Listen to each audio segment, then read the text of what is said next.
Olá, professor. Começando aqui a apresentação do meu projeto Unitranscal. Nós começamos com a tabela com os dados da geladeira, que tem o modelo da geladeira, o equipamento com condensador, a tensão, sua capacidade de aeração, seu consumo, dentre outras informações aqui que nós vamos usar no nosso estudo. Aí, começando aqui com a demanda requerida do condensador. Como o meu trocador de calor é o condensador e ele não troca massa com o ambiente, vamos utilizar a primeira lei da termodinâmica em regime permanente, que é o que? O calor é igual a energia que entra menos a energia que sai. Adaptando aqui para o nosso trocador de calor, seria o que do condensador é igual a capacidade de refrigeração do evaporador menos o consumo do compressor, que ficou igual a 211 menos 140 watts, que deu igual ao que do condensador de 0,35 kW. Aí, indo aqui para o volume de controle do nosso mecanismo de calor, nós temos a convecção interna, a convecção externa, que forma a convecção, a radiação e a condução. Na imagem, acima ilustra os mecanismos de calor presentes no tubo de cobre e condensador, no qual mostra a troca por convecção no interior por causa do fluido R600A estar comprimido. Aí, pela condução, tem-se as paredes do tubo e na parede externa do condensador. Ademais, também temos a troca por radiação, novamente por convecção com o ambiente. Seguindo aqui para a temperatura média do fluido, a diferença de temperatura média entre o fluido interno da tubulação e o ambiente ao qual vai ser trocado o calor pode ser calculado através da seguinte equação, dessa equação logarítmica, em que o ΔT1 é igual à temperatura quente que entra menos a temperatura fria que entra, e ΔT2 é a temperatura quente que sai menos a temperatura fria que sai. Nós vamos considerar o TF da entrada igual ao TF da saída igual a 30 graus, e o TQ da entrada igual a 55,5 e o TQ da saída igual a 54,4. Aí aqui fazendo os cálculos do ΔT1 e do ΔT2, nós podemos chegar ao valor de ΔTLM, que foi igual a 24,94 graus Celsius. Seguindo para o balanço de energia, considerando que a passagem de calor trocada por condução dentro do tubo é desprezível, quando comparado com a passagem de convecção interna, fazemos balanço energético em regime permanente. Ou seja, a derivada da energia em função do tempo é igual a zero, que resulta no Q menos o W igual ao Q igual a zero. Aí fazendo aqui o destrinchamento pela taxa de calor e dividindo pela área, aparece o fluxo de calor. Aí escrevendo em relação aos termos conhecidos em troca de calor e pela diferença de temperatura, temos aqui a equação em função dos coeficientes da área interna, as temperaturas do ambiente, das vizinhanças, da emissividade e da absorvidade. Seguindo para os coeficientes de transferência de calor, a convecção 1 interna, visto que na convecção interna o fluido está condensado e o coeficiente é muito elevado no processo de mudança de fase, em virtude da baixa resistência térmica, tomando como base a tabela abaixo. Eu peguei essa parte aqui ó, de ebulição e condensação, peguei esse intervalo e estimei o valor de 10.000 watt por metro quadrado Kelvin, H1. Na condução, considera que o condensador de cobre com a temperatura diferente é de 328,5 Kelvin. Pela tabela abaixo, você estimar a quantidade de terra presente na condução, que será nesse intervalo aqui. E eu considerei um cabo a condução igual a 400 watts por metro Kelvin. A convecção 2, convecção externa, considerei 44,55 watts por metro quadrado Kelvin. E o H da radiação, eu estimei 0,558 watts por metro quadrado Kelvin. E por fim, uma alternativa interessante para que tenha um trocador de calor mais eficiente é reduzir a resistência do material à troca de calor. Isso pode ser feito reduzindo-se ao máximo a sua espessura, a espessura da parede da tubulação, de maneira tal que a mesma suporte a pressão do sistema. Assim haverá uma melhor troca de calor, fazendo com que o trocador de calor em questão possa ter seu tamanho reduzido e, consequentemente, reduz o custo do material. Também poderíamos aumentar a área interna da troca de calor, que pode ser feito com a adição de aletas. Aqui na parte de volume de controle e equação da condução do calor, na imagem abaixo temos que o fluxo de condução de calor sai do gradiente de maior temperatura T1 e vai para o de menor temperatura T2. E aqui estão seus raios internos, R1, e o externo R2. Agora analisaremos a condição do trocador um trocador de calor, observando que a diferença de temperatura se dará preferencialmente no sentido radial do centro para a extremidade. Com base no volume de controle, faremos um balanço de energia tomando como base a seguinte equação. Derivada da energia acumulada em função da temperatura é igual à energia que entra menos a energia que sai, mais a energia gerada.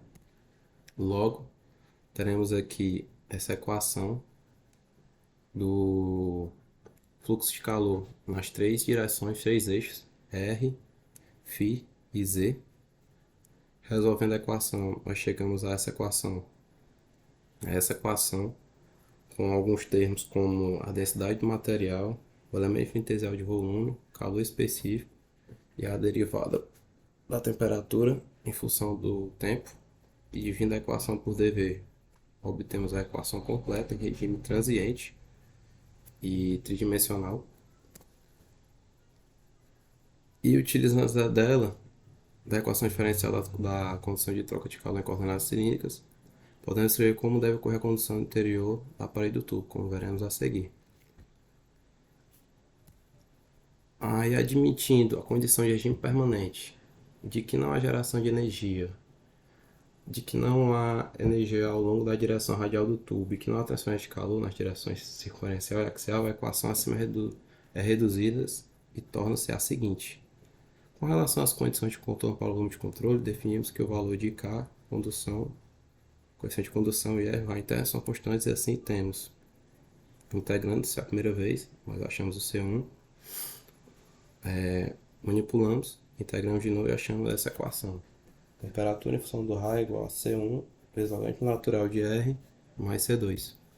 Utilizando as condições de contorno, temos C1 igual a demanda vezes o raio interno sobre a área vezes o K, e o C2 igual a temperatura de superfície vezes o Q vezes o S sobre o A vezes o K vezes o logaritmo natural do R2. Daí chegamos na equação geral da temperatura em função do raio, que para o meu condensador eu cheguei a essa função.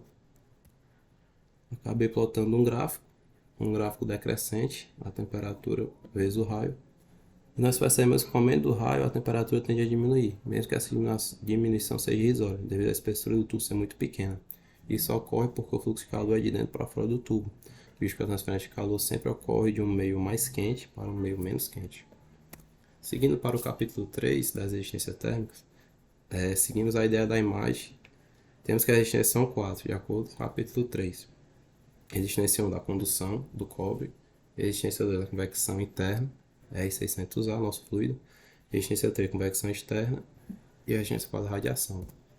Aí, considerando regime permanente sem geração de energia, o fluxo de calor é o mesmo em todas as resistências. Considerando que a temperatura da parede vizinha é igual à temperatura ambiente, nós podemos fazer uma associação em paralelo com a convecção externa e a radiação.